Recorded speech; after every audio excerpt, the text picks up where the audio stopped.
Welcome to Rich Conversations. This is another segment that we call Rich Answers, where I answer questions from past podcast guests, usually 3 to 5, that they want to know about me or just my thoughts in general. And right now I'm actually driving up to Wisconsin for my little brother's wedding. My little brother is getting married. And so I'm in my car, I'm driving. This may be like the first and only that we do while I'm driving episode, because I'm thinking about selling my car.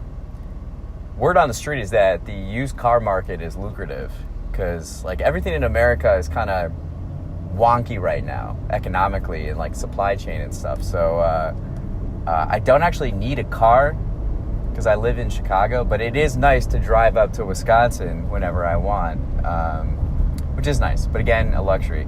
So you guys want to play some music? What do we have? So we have CDs. I have some CDs. Let's see, Beatles. We have the early, Live at the Hollywood Bowl, Early Takes, Rubber Soul, Revolver, Katy Perry. We have 2 One Direction albums. This is one of my favorites. Future Sex Love Sounds by Justin Timberlake. Man, that's 2006 right there. Usher, Confessions. This is like 04. Great. We got Wake Up. This is like a John Legend and The Roots. Great album. Then, of course, you all know Thriller by Michael Jackson. We have some Timbaland. We have some Justin Bieber, Believe acoustic. Great one. What do we have in right now? Let's see. Oh, Kanye. Graduation. Great album. Okay, let's try to keep this PG-13 though. So let's do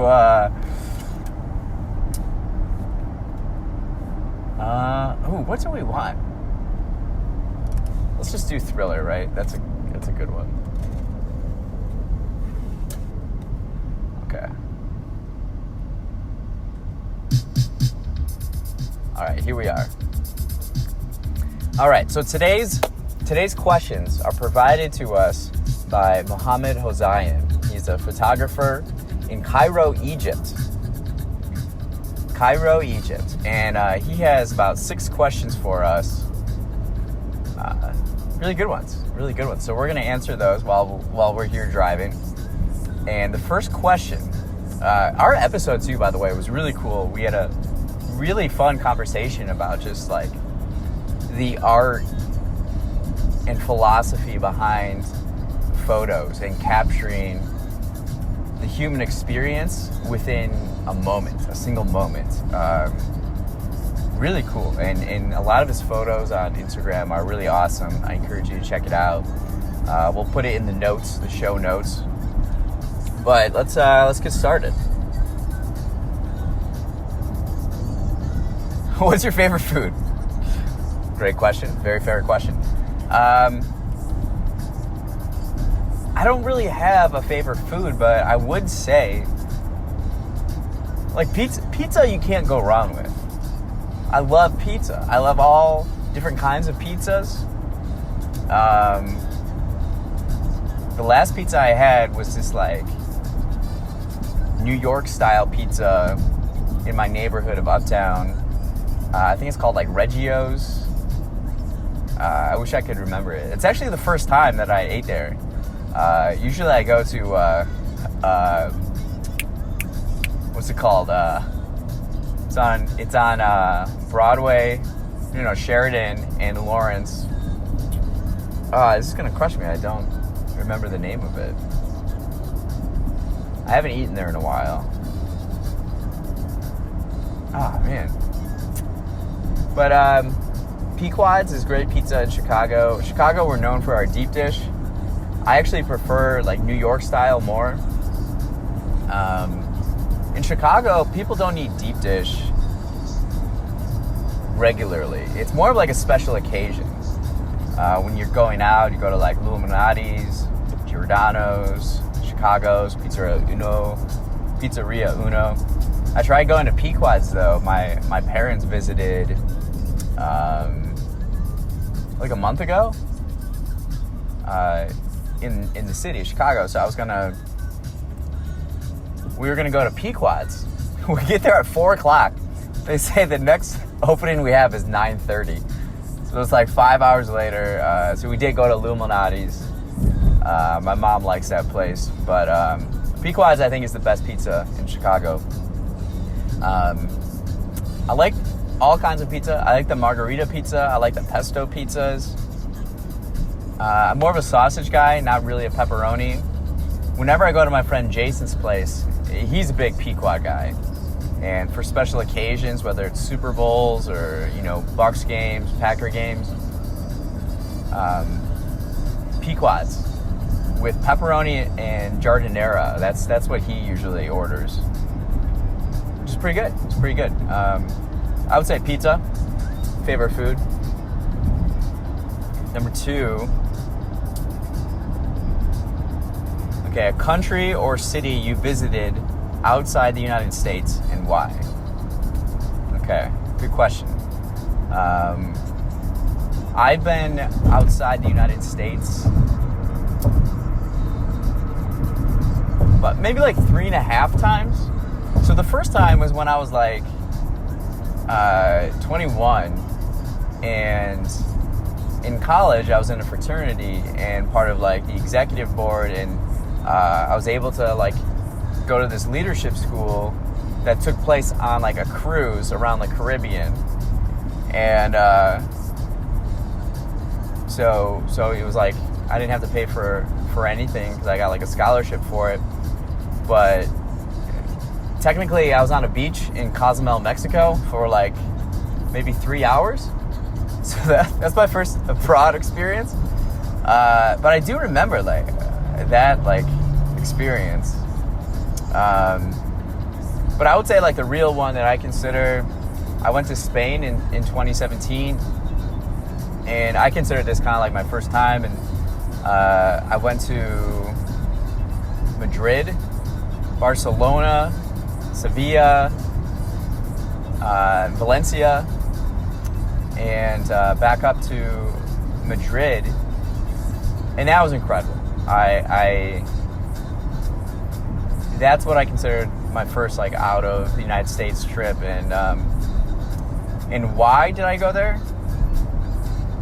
This was April.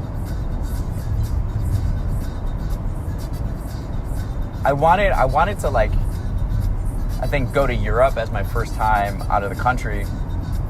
So I want to go to Europe and somewhere a little bit warmer. So in April, to escape kind of the Chicago colder spring, I wanted to go somewhere warmer. And Spain, I think, was warmer. And it was.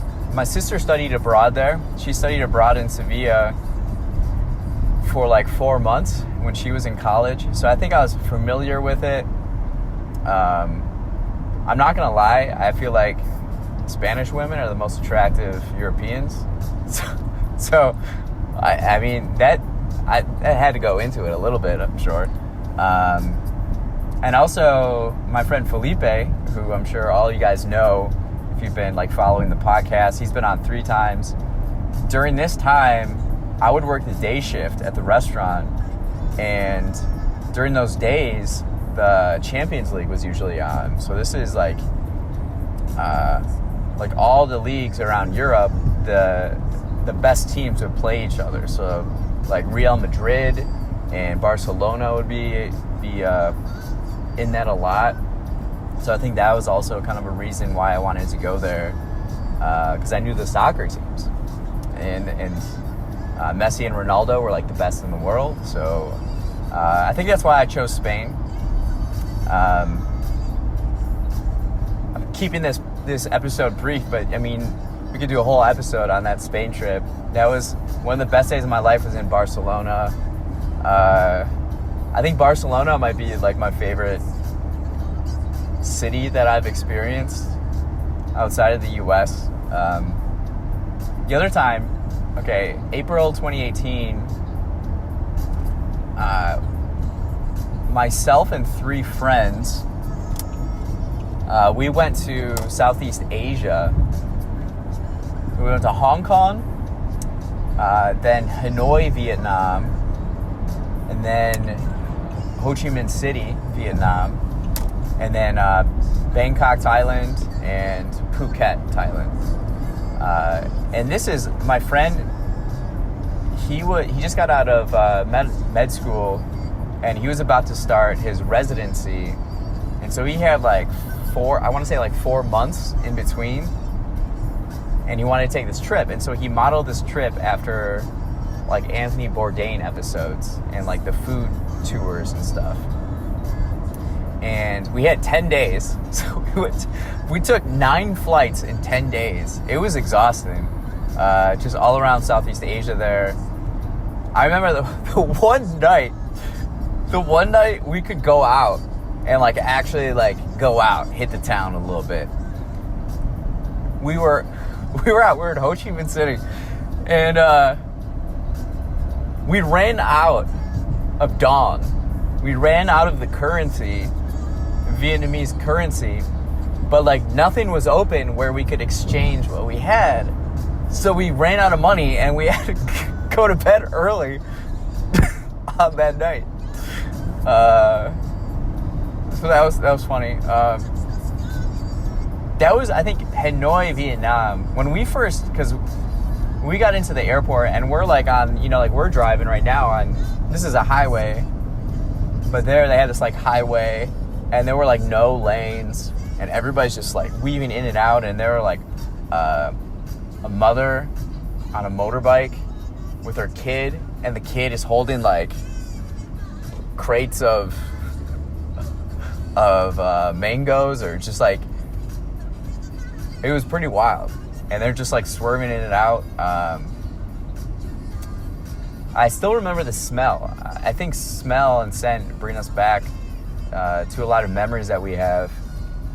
And Hanoi, we stayed in like old Hanoi, and there were like no sidewalks, there were no like street lights, just like motorbikes just going everywhere. And it was pretty intimidating. So you have the smell of street food, and then smoke from the motorbikes, and then it's jungle. So then you have the smell of the jungle in a way, and that was different. That was pretty different. Ho Chi Minh, loved Ho Chi Minh. It was hot. I liked that it was hot. Hong Kong. Wow, we were only there for like 2 days. Hong Kong is a pretty interesting place. That's a lot of stimuli there. And I remember going from the airport. Their airport is awesome. Going from the airport to our Airbnb. You hear like New York, concrete jungle. Hong Kong was this like whole other level. That was pretty wild. Bangkok, I think we all agreed that we would have spent more time there.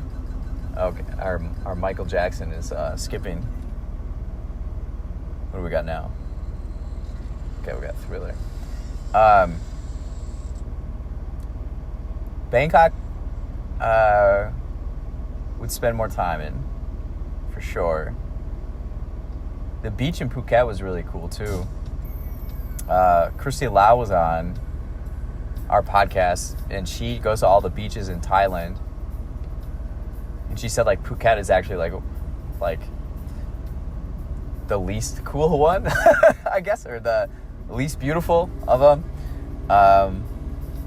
It was beautiful to us though. That was really a fun trip. It was exhausting. Man, we did so much in 10 days. That's like the most I've ever done in my life in 10 days. Kind of felt like rock stars. Like a lot of my friends are on tour, and they're musicians, and it's like, man, it is a grind. And so that's what it kind of felt during that time. And then I went to Paris in 2020. And the reason I went to Paris, I always wanted to go to Paris because I love history and art. But it was actually the Milwaukee Bucks were scheduled to play there. The first ever NBA game played in Europe. And when I go to Bucks games in Milwaukee, people from all over the world, it's like skipping again. People from all over the world are like sitting next to me. And, you know, I've met people from the Netherlands and Greece and other areas in Europe because they want to see Giannis play. And so it brings them to Milwaukee in the Midwest, where I'm from, and the values that have raised me. And I'm very proud of that. So I wanted to see how people in Paris would respond to, you know, our guy Giannis over there. And that's why I went. So I went, and this was like, 2 months before the pandemic. So I got that in before the world changed quite a bit. And Paris, I have my own thoughts on Paris. It's like contradictory to the values I kind of take on. Everything's all about like pleasure and luxury there, you know. And Lakshman, who came on this episode, he's from India, but he's like a physicist in Paris. And we talked about this. Like, the work ethic is quite different in Paris. It's a really fun episode. You guys should check it out if you haven't seen it, or if you've seen it or heard it. It's like, finally, someone understands, like, just the like casualness of life. You know, and it, like, I was there on like a working vacation, and you know, the cafes, like coffee, they stopped serving coffee at like 3 p.m. Then they just like drink wine and smoke cigarettes. It's like, you know, and then like none of the spaces are big, and there's like never any outlets. So I actually worked a lot of time in the hostel I was staying at. Again, all these trips are like entirely separate episodes, but those are the three. I've gone out of the country, I would say 3 times. 3.5 if you count that earlier one. Technically, right? So those are the ones. Definitely want to hit up Cairo though. I want to hit up Egypt. I want to go everywhere. And so, you know, I'm making moves to do those things, right? Okay. Your favorite book and what kind of books attract you? Okay, so this is question number 3 from Mohamed. Your favorite book and what kinds of books are you attracted to?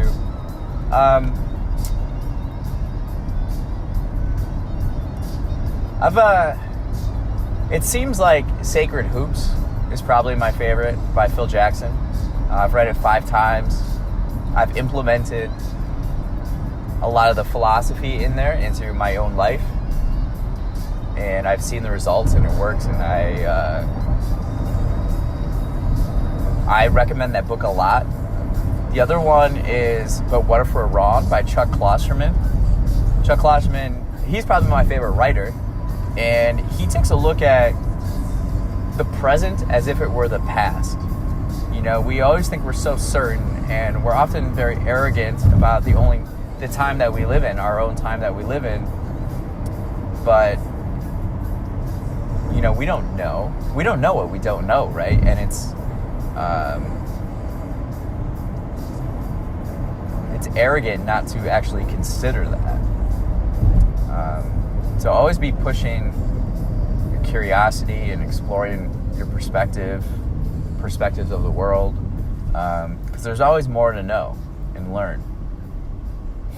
And because I've always kind of thought that way, and then he wrote this book where it's like, what if we take a look at the present as if it were the past, and like what things stick around and what things will probably emerge.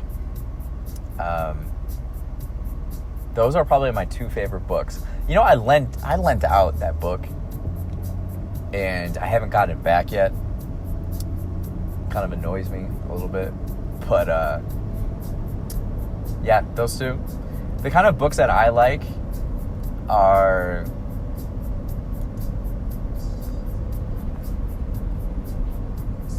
I can tell books by the cover.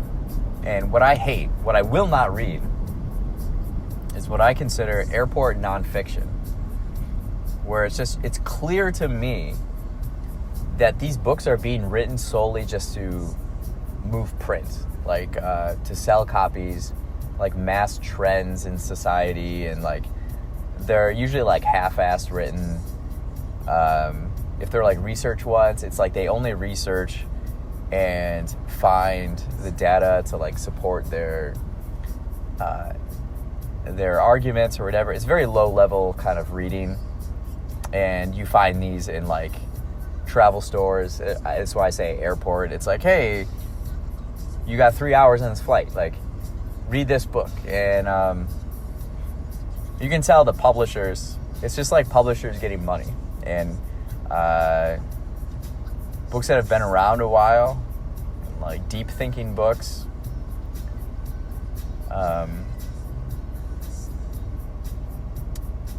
I like a lot of nonfiction, history.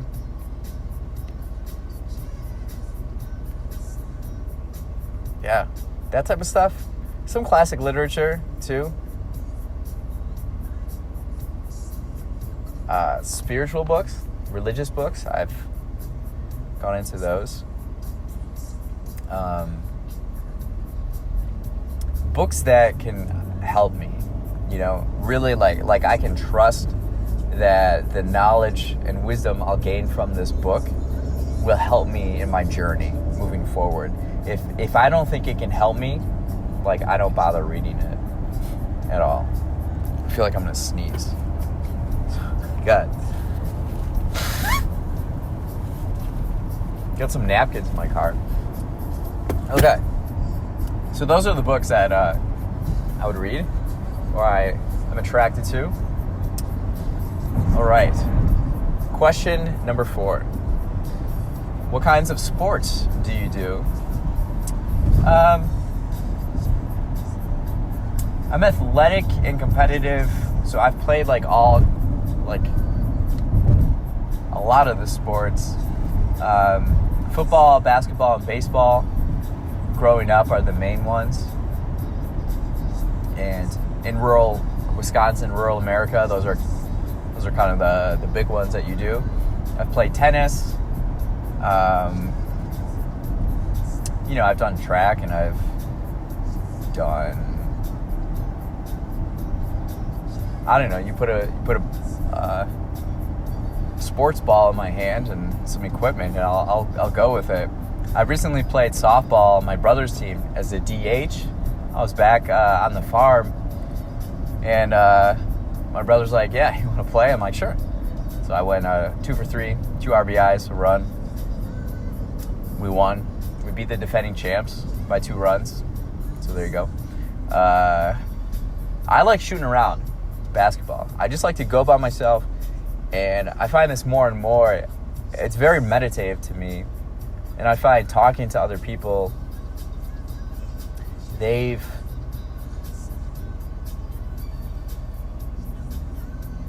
have found it helpful to have activities, athletic activities, to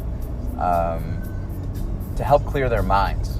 Whether it's Vlad Yashin, fencing, or Gigi Flores, ice skating, like all these different things and activities just to get your body moving.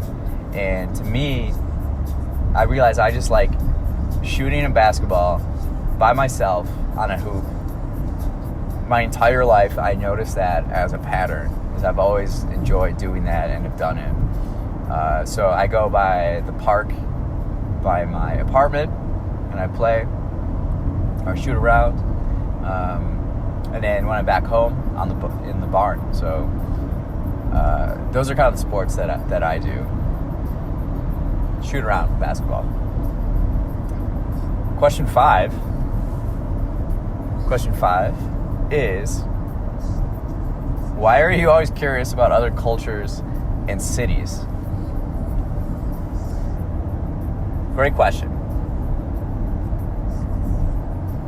I would say that I understand, and this comes from, I don't know, being a human being, right? Like, we're all human beings on the planet. Why? It's like we're all experiencing the human phenomenon, but just in different ways. And so for me, it's exciting to learn how other people experience the world and experience living life. Because we have these very standard things, right? Like, we're human beings, so our emotions are all kind of the same, and it's like the forms that we express those things in are interesting. Like the art, and that's like depicting a lot of these emotions, but the styles are all different, right? Or even materials and clothing and silverware, and just like everything like that. These are all activities. Like, we all have to eat. We all like art and expression and fashion and like all these different things. Music, right? So that's always fascinating to me to understand how other people experience it. And in cities, it's like how we live it and how our communities are set up and our environments, I think, has a big correlation to our measure of happiness and well-being. And with cities, I'm very curious with like urban planning, and I think this is going to be huge, enormous in the 21st century.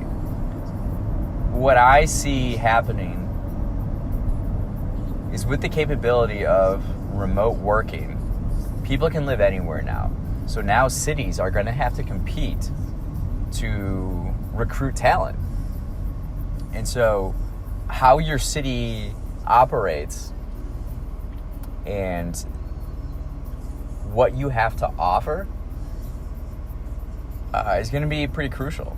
And so I like exploring other cities to get ideas and apply them back in Chicago and my home areas. It's like, just keep learning. What do I like that they do? Okay, cool. I'm going to steal that idea and apply it. It's very art. Artists are always stealing from other people, and for cities, you just steal what other cities do really well, and that the people that live there and reside there appreciate and love, like, understand your own values. You're not wanting to change those geographically wherever you are or where you're living, but like, how can we always get better? And what are other cities and countries doing that we can then implement to help people that live with us, right? So that's why I'm always curious, is like, how do other people experience things, the human experience, and how can we improve our own experience? And we can do that by learning from other people, sharing ideas, and exploring our curiosity. So that's what I love about it. And our last question from Mohamed is, what's your list for travel coming up? This is a good one. So travel domestically this summer, I'm looking to go to Arizona for a friend's bachelor party. Just be out in the desert. That's exciting to me because that's like a topography or geography I don't have much experience with, is the desert, as far as terrains and things like that. So Arizona will be pretty interesting. Then I think Mexico, and I want to do South America. So those are the ones. Those are the travel areas I'm looking to most coming up within a recent amount of the time frame. I'm anticipating within the next year, I hope, if everything goes well. I feel a kindred spirit to people in South America. The Americas, we have such similar histories, with colonization, and just like, I find in the conversations I have that, I don't know, there's just like this shared experience being in like the Western Hemisphere, and our time zones are all kind of the same. That's really, really nice. And there's this emphasis on newness rather than history, and having to like be blocked in by history in a way. The history only goes back so far. So while you appreciate that history and you learn from it, it's not like you have to like, you can create your own history. That's exciting to me. So that's what I'm looking forward to. We got Arizona, we got Mexico, and South America. That's what I'm excited for. So thank you for providing these questions. This has been an enjoyable way to pass the drive, and it's been fun. It's fun to reflect on those things and answer these questions. So thanks for providing them, and thanks for listening and watching. Have a fantastic day, and keep pursuing your curiosity.